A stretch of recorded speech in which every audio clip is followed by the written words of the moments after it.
भक्तजनों, माताओं, बहनों, सादर जय श्री कृष्ण। हमारे YouTube चैनल में आप सभी का बहुत बहुत स्वागत है। मैं हूं आपके साथ आचार्य धर्मेंद्र शास्त्री। सबसे पहले आपको और आपके पूरे परिवार को निर्जला एकादशी, भीमसेनी एकादशी की बहुत बहुत शुभकामनाएं एवं बधाइयां। भगवान श्री लक्ष्मी नारायण का भरपूर आशीर्वाद आप सभी के जीवन पर निरंतर बना रहे। आप सभी सुखी रहें, स्वस्थ रहें, व्यस्त रहें, मस्त रहें, निरंतर उन्नति तथा प्रगति को प्राप्त करते रहें। आज हम आपको बताने जा रहे हैं कि इस बार वर्ष 2023 में निर्जला एकादशी का व्रत आपको कब रखना है तथा व्रत की विधि क्या रहेगी एवं पारणा का समय क्या रहेगा, पूजा की विधि क्या रहेगी, निर्जला एकादशी के नियम कौन कौन से रहेंगे, ये संपूर्ण जानकारी इस वीडियो के माध्यम से हम आपको प्रदान करेंगे।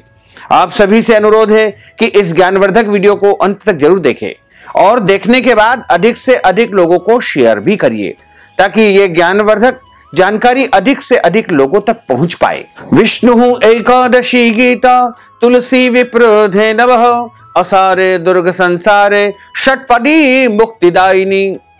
अर्थात भगवान श्री हरि विष्णु का पूजन करना, एकादशी का व्रत रखना, गीता जी का पाठ करना, तुलसी जी की सेवा तथा उनकी पूजा करना एवं तुलसी जी का दर्शन करना, ब्राह्मणों की सेवा करना, उनको दान करना, उनको भोजन करवाना तथा गौ माता की रक्षा एवं सेवा करना, ये 6 कार्य इस कठिन संसार सागर को पार करने के लिए मुक्तिदायक बताए गए हैं।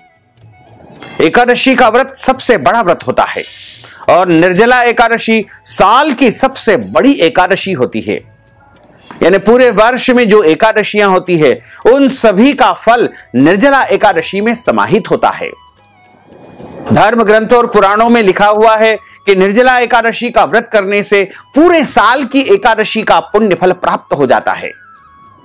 पूरे वर्ष में 24 एकादशी आती है, लेकिन जिस साल अधिक मास अथवा पुरुषोत्तम मास आता है उस साल 2 एकादशी अधिक हो जाती है। यानी कुल मिलाकर के उस साल 26 एकादशी आती है। निर्जला एकादशी का व्रत करने से पूरे वर्ष की 26 एकादशियों का पुण्य फल प्राप्त होता है। प्रत्येक महीने में 2 बार एकादशी आती है, एक कृष्ण पक्ष में, दूसरी शुक्ल पक्ष में। दोनों ही एकादशियों का भिन्न भिन्न महत्व हमारे धर्म ग्रंथों तथा पुराणों में बताया हुआ है। एकादशी का व्रत भगवान श्री लक्ष्मी नारायण जी का परम प्रिय व्रत है। एकादशी का व्रत करने से मनुष्यों के जन्म जन्मांतर के पाप जड़ से नष्ट हो जाते हैं तथा उनके पुण्यों का उदय होता है। जब मनुष्य के जन्म जन्मांतर के पाप नष्ट हो जाते हैं तभी उन्हें सांसारिक तथा भौतिक सुखों की प्राप्ति होती है। इस बार ज्येष्ठ माह के शुक्ल पक्ष की निर्जला एकादशी यानी भीमसेनी एकादशी तिथि का आरंभ 30 मई 2023 को शाम को 6:17 से हो जाएगा, जो कि अगले दिन यानी 31 मई 2023 की दोपहर 1:47 पर एकादशी तिथि समाप्त हो जाएगी। अतः जो शुद्ध एकादशी होगी वह 31 मई 2023 बुधवार के दिन ही रहेगी। इसी दिन सभी भक्तजनों एवं माताओं बहनों को निर्जला निराहार इस एकादशी का व्रत रखना चाहिए।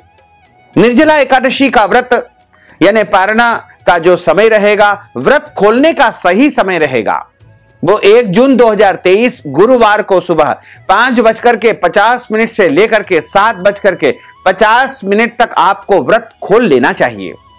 अर्थात इस दौरान आपको व्रत का पारणा संपन्न करना चाहिए। अगले दिन यदि कोई और व्रत करना है, जैसे गुरुवार का व्रत हो या प्रदोष का व्रत हो या अन्य कोई भी व्रत हो, ऐसी स्थिति में जल, फल या फलाहारी वस्तु से आप व्रत का पारणा करें। जो भक्तजन माताएं बहनें एकादशी का व्रत करते हैं उनको दशमी से लेकर के द्वादशी तक यानी निरंतर 3 दिनों तक कुछ महत्वपूर्ण नियमों का पालन अनिवार्य रूप से करना चाहिए। इस बार दशमी तिथि के नियमों का पालन 30 मई 2023 मंगलवार के दिन करना है और 31 मई 2023 बुधवार को निर्जला एकादशी व्रत आपको रखना है तथा व्रत का पारणा अगले दिन यानी 1 जून को ही आपको करना चाहिए। निर्जला एकादशी सबसे बड़ी एकादशी होती है, सबसे कठिन एकादशी होती है। एक समय की बात है कि 5 पांडव बैठे हुए थे तब महर्षि वेदव्यास जी का वहां पर आगमन हुआ।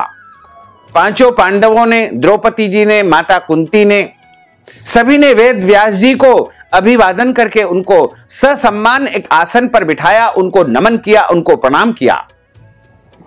और वेद व्यास जी ने कहा कि हे भीमसेन, सभी तुम्हारे जो भाई बंधु है वो एकादशी का व्रत रखते हैं, क्योंकि एकादशी का व्रत रखने से मनुष्यों के जितने भी पाप होते हैं वो जड़ से नष्ट हो जाते हैं, इसलिए तुम भी एकादशी का व्रत जरूर रखो। तब भीमसेन ने वेद व्यास जी के सामने हाथ जोड़ करके उनसे प्रार्थना की, निवेदन किया कि हे महाराज, मेरे उदर में यानी मेरे पेट में बहुत ज्यादा जो है भूख लगती है, मेरी जठराग्नि बहुत तीव्र है, इस कारण से कोई भी व्रत मैं नहीं कर पाता हूं, तो आप मुझे कोई ऐसा उपाय बताइए कि पूरे साल की सभी एकादशियों का पुण्य फल मुझे प्राप्त हो जाए। तब महर्षि वेदव्यास जी ने भीमसेन से कहा कि भीमसेन, तुम ज्येष्ठ माह के शुक्ल पक्ष की एकादशी का व्रत करो। इस एकादशी का निर्जला व्रत तुमको धारण करना चाहिए। वेद व्यास जी की आज्ञा से भीमसेन ने इस एकादशी का व्रत किया। तभी से इस एकादशी का नाम भीमसेनी एकादशी या पांडव एकादशी के नाम से भी प्रख्यात हुआ। तो महर्षि वेदव्यास जी के कथनानुसार जो कोई भी मनुष्य निर्जला एकादशी का व्रत पूरे विधि विधान से करता है, नियमों को पालन करते हुए करता है, उसको पूरे वर्ष की संपूर्ण 26 एकादशियों का महापुण्य फल प्राप्त होता है। निर्जला एकादशी का जो व्रत है हालांकि बहुत कठिन है, लेकिन फिर भी यदि आप पूरी श्रद्धा और भक्ति के साथ में करोगे तो आपको प्रभु शक्ति प्रदान करेंगे।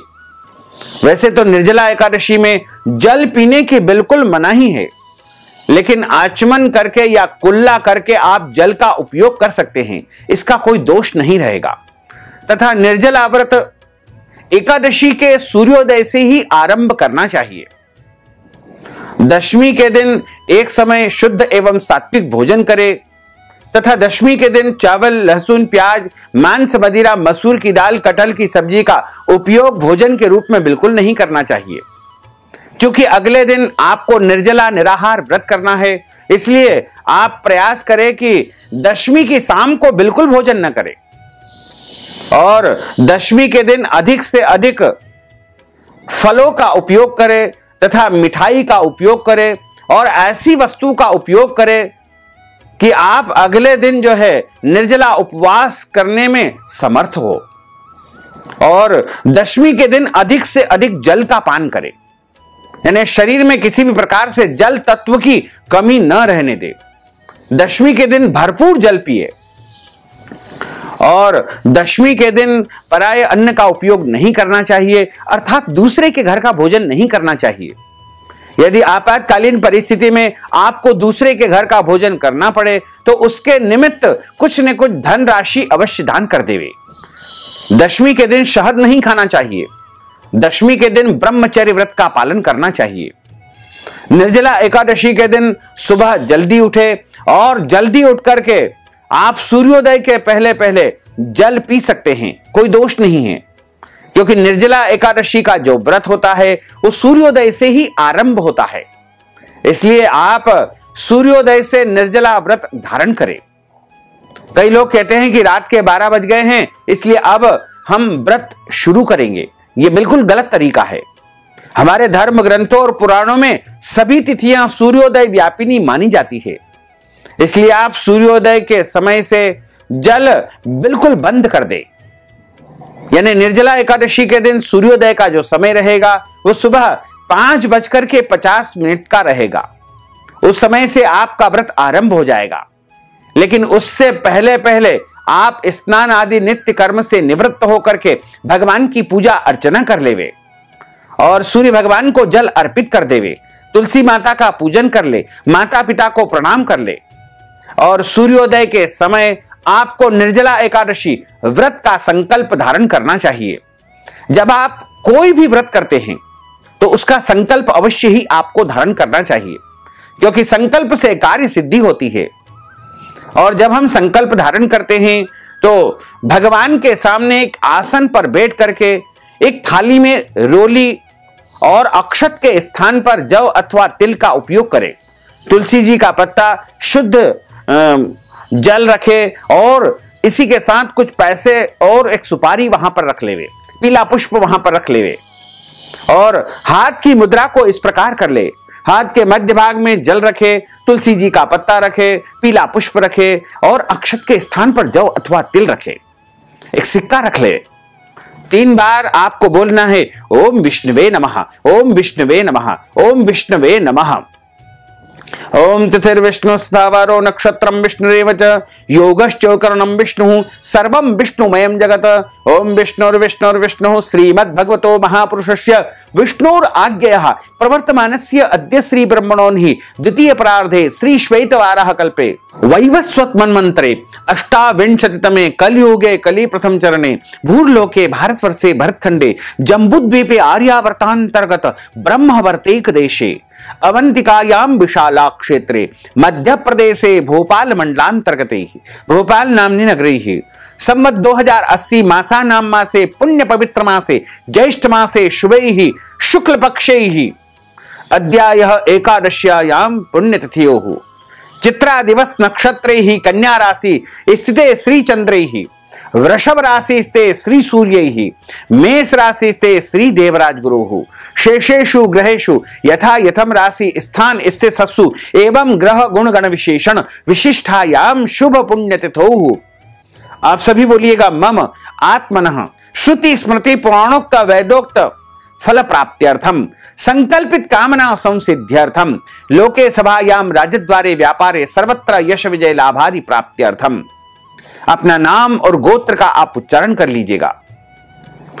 अद्य दिवसे ही भगवते श्री लक्ष्मी नारायण देवताः प्रसन्नार्थम सर्व देवताः प्रसन्नार्थम अद्य दिवसे निर्जला एकादश्यायाम व्रत कर्माहम करिष्ये। इस प्रकार संकल्प प्रभु को समर्पित कर दीजिएगा तथा हाथ जोड़ करके प्रभु से प्रार्थना करें, भगवान से निवेदन करें कि हे प्रभु, आज हम निर्जला एकादशी का व्रत धारण करने जा रहे हैं। आप हमें पूरी शक्ति तथा सामर्थ्य प्रदान करें कि संपूर्ण विधि विधान से हम इस एकादशी के व्रत के सभी नियमों का पालन करते हुए इस व्रत को धारण कर सके। इस प्रकार आपका एकादशी व्रत आरंभ हो जाएगा। संकल्प प्रत्येक परिस्थिति में मनुष्य को करना चाहिए क्योंकि संकल्प से कार्य सिद्धि होती है। यदि आप निष्काम भाव से व्रत करते हैं, निष्काम का अर्थ होता है बिना किसी कामना के किए जाने वाले व्रत को निष्काम व्रत कहा जाता है।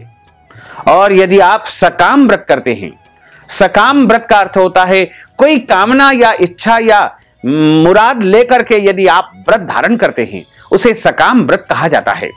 संकल्प के समय अपने मन की इच्छा को आप जरूर प्रकट करें और उसके बाद आपका व्रत आरंभ हो जाएगा। एकादशी के दिन आपको जो है किसी भी परिस्थिति में अन्न का सेवन बिल्कुल नहीं करना चाहिए तथा इस दिन सबसे पहले गौ माता को प्रणाम जरूर करें क्योंकि गौ माता के अंदर समस्त देवी देवताओं का निवास माना गया है। यदि संभव हो तो गौ माता की पूजन करके उनको भोजन करवाएं। गौ माता को भोजन करवाने का कोई दोष नहीं होता है। गौ माता को आप दाल चावल रोटी सब कुछ खिला सकते हैं और इस दिन किसी भी मनुष्य को अन्न का सेवन बिल्कुल नहीं करना चाहिए। यदि आपका शरीर साथ देता है तो आप निर्जला और निराहार व्रत करें और यदि आपका शरीर साथ नहीं देता है, क्योंकि मनुष्य का सर्वप्रथम कर्तव्य होता है शरीर की रक्षा करना, और यदि आपके शरीर में किसी प्रकार की कोई बीमारी है, ब्लड प्रेशर है, शुगर है या अन्य कोई भी बीमारी है, तो आप फलाहार करके भी व्रत धारण कर सकते हैं। हमारे धर्म ग्रंथों पुराणों में सर्वोत्तम फलाहार गाय का दूध एवं फल बताए गए हैं और अन्य शुद्ध सात्विक फलाहारी वस्तु का आप उपयोग कर सकते हैं। और यदि आप समर्थवान हैं, आपके अंदर निर्जला व्रत धारण करने की शक्ति है, तो आप निर्जला एकादशी यानी 31 मई के सूर्योदय से सुबह 5:50 से लेकर के अगले दिन यानी 1 जून 2023 के 5:50 तक बिल्कुल भी जल का पान न करें। इस दिन चूंकि आपको निर्जला व्रत धारण करना है, ऐसी परिस्थिति में आप ऐसा कोई भी बहुत परिश्रम करने वाला या थकाने वाला कार्य बिल्कुल न करें। अन्यथा आपको बहुत ज्यादा प्यास लगेगी और आप परेशान हो जाएंगे। और धूप में जाने से भी आपको बचना चाहिए। छायादार निवास स्थान पर आप रहे और इस दिन कम से कम बोले, क्योंकि आप अधिक बोलेंगे, ज्यादा बातचीत करेंगे तो आपको प्यास अधिक लगेगी। और यदि संभव हो तो अपने सिर के ऊपर गीली पट्टी रख लेवे, पांव के नीचे के तलवों में भी गीली पट्टी रख लेवे। इससे आपको प्यास कम लगेगी। और जब आपको प्यास कम लगेगी तो आप निर्जला निराहार व्रत करने में सफल हो जाएंगे। लेकिन यदि किसी कारणवश आप निर्जला व्रत रख रहे हैं और इसमें आपको बहुत ज्यादा शरीर में कष्ट हो रहा है, परेशानी हो रही है, तो आप प्रभु से क्षमा याचना करके जल पी सकते हैं, कोई दोष नहीं लगेगा। आप बिल्कुल न डरे, बिल्कुल न घबराएं। प्रभु तो दयालु होते हैं, कृपालु होते हैं। लेकिन हमारा शरीर हमारा सर्वप्रथम देव मंदिर माना जाता है और हमारी आत्मा में परमात्मा का निवास माना गया है। इसलिए शरीर को ज्यादा कष्ट न देकर के आप व्रत धारण करें। एकादशी के दिन क्रोध न करें, लड़ाई झगड़ा एवं वाद विवाद बिल्कुल न करें। ब्रह्मचर्य व्रत का पालन इस दिन अवश्य करना चाहिए। दाढ़ी कटिंग एवं शेविंग नहीं करवाना चाहिए, नाखून नहीं काटना चाहिए, किसी का भी अपमान अथवा अनादर बिल्कुल नहीं करना चाहिए। यदि आपके घर में जन्म का सूतक है या मृत्यु का सूतक है तो ऐसी परिस्थिति में भी आप व्रत जरूर करें। लेकिन सूतक के दौरान 13 दिनों तक भगवान का स्पर्श और पूजन नहीं किया जाता है। 13 दिन यदि व्यतीत हो चुके हैं तो आप पूजन भी कर सकते हैं, व्रत भी कर सकते हैं और अन्य समस्त नियमों का पालन करके पूरे विधि विधान से व्रत धारण कर सकते हैं। जो माताएं बहनें गर्भावस्था में हैं वो यदि चाहें तो फलाहार करके व्रत करें। और मासिक धर्म में या पीरियड में जो माताएं बहनें होती है उनको भी व्रत अवश्य करना चाहिए। लेकिन इस अवस्था में अशुद्ध अवस्था मानी जाती है, इसलिए 7 दिनों तक पूजन कार्य करना पीरियड के दौरान मनाही की गई है। तो यदि 7 दिन व्यतीत हो गए हैं तो आपको पूजन अर्चन करना चाहिए, कोई दोष नहीं माना जाएगा। लेकिन व्रत ऐसी परिस्थिति में आपको करना चाहिए। व्रत प्रत्येक परिस्थिति में करें। अशुद्ध अवस्था में केवल भगवान का पूजन या स्पर्श नहीं किया जाता है, बाकी आप व्रत धारण कर सके कोई दोष नहीं माना जाएगा। एकादशी के दिन किसी भी प्रकार से कोई गलत कर्म, अनैतिक कर्म अथवा पाप कर्म बिल्कुल नहीं करना चाहिए, क्योंकि हमारे शास्त्रों में 3 प्रकार के पाप बताए गए हैं, कायिक, वाचिक और मानसिक। कायिक का अर्थ होता है शरीर के माध्यम से गलत काम यदि किए जाते हैं उसे कायिक पाप कहा जाता है। दूसरे होते हैं वाचिक। वाचिक का अर्थ होता है वाणी के द्वारा यदि हम गलत शब्द का उपयोग करते हैं उसे वाचिक पाप कहा जाता है। और तीसरा होता है मानसिक।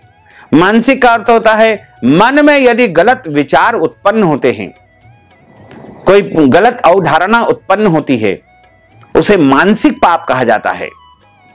तो एकादशी के दिन आपको किसी भी परिस्थिति में गलत कर्म, पाप कर्म, अनैतिक कर्म बिल्कुल नहीं करना चाहिए। शुद्ध और पवित्र मन को रखना चाहिए। रात्रि के समय जागरण करने का विधान है, दिन में नहीं सोना चाहिए। यदि किसी कारणवश आपको दिन में बहुत ज्यादा नींद आ रही है, थकावट आ रही है, हल्का विश्राम कर सकते हैं। यदि नींद लग जाती है तो उसके बाद स्नान करके आप पुनः शुद्ध हो जाएंगे, कोई दोष नहीं है। और पूजन पाठ आपको इस दिन विशेष रूप से प्रभु का करना चाहिए। इस दिन मिट्टी का कलश ला करके उसका पूजन करें, खरबूजे का फल रख करके उसका पूजन करें। उसके बाद जल कलश का, जल कुंभ का दान करने का विशेष विधान है। खरबूजे के फल का, आम का फल का और अन्य जो भी फल इस दिन आपको मिल जाए उनका दान अवश्य करें। यदि दान नहीं कर सकते हैं तो फल के निमित्त ब्राह्मण को नगद राशि अवश्य प्रदान करें। जो मनुष्य निर्जला एकादशी का व्रत करते हैं उनको ब्राह्मण के मुख से निर्जला एकादशी व्रत कथा अवश्य ही सुनना चाहिए, क्योंकि ब्रह्म वाक्य जनार्दन। जब आप ब्राह्मण के मुख से कथा का श्रवण करेंगे तो आपको साक्षात नारायण ने जनार्दन के मुख से ही कथा सुनने का पुण्य फल प्राप्त होगा। एकादशी व्रत कथा सुनने के बाद ब्राह्मण को दक्षिणा अवश्य प्रदान करें। अपने सामर्थ्य या शक्ति के अनुसार आपको ब्राह्मण देवता को दक्षिणा अवश्य प्रदान करना चाहिए। एवं शुभ मुहूर्त में एकादशी के अगले दिन ही व्रत का पारणा करना चाहिए। कई लोग कहते हैं कि शाम हो गई है, सूर्यास्त हो गया है या एकादशी तिथि समाप्त हो गई है, तो अब हम जल भी पी सकते हैं, फलाहार कर सकते हैं। या रात के 12 बज गए हैं, तो कई लोग ऐसा बोलते हैं कि 12 बज गए हैं तो अब भोजन भी कर सकते हैं। इसलिए आप लोगों की बातों में बिल्कुल ना आए। लोग तो भ्रमित करने वाली बातें कहते रहेंगे, लेकिन आप शास्त्रों के अनुसार हमने जो विधि बताई गई है उसके अनुसार ही आप व्रत कर सकते हैं। यदि आप फलाहारी व्रत कर सकते हैं तो उसमें आप दूध या दूध से बनी वस्तुएं, चाय, कॉफी इत्यादि ले सकते हैं, उससे आपका व्रत भंग नहीं माना जाएगा। लेकिन एकादशी या कोई भी व्रत में आपको पान नहीं खाना चाहिए। पान खाने से व्रत भंग माना जाता है। कत्था जो उपयोग किया जाता है उससे भी व्रत भंग माना जाता है। इस बार निर्जला एकादशी का व्रत 31 मई 2023 बुधवार के दिन ही किया जाएगा।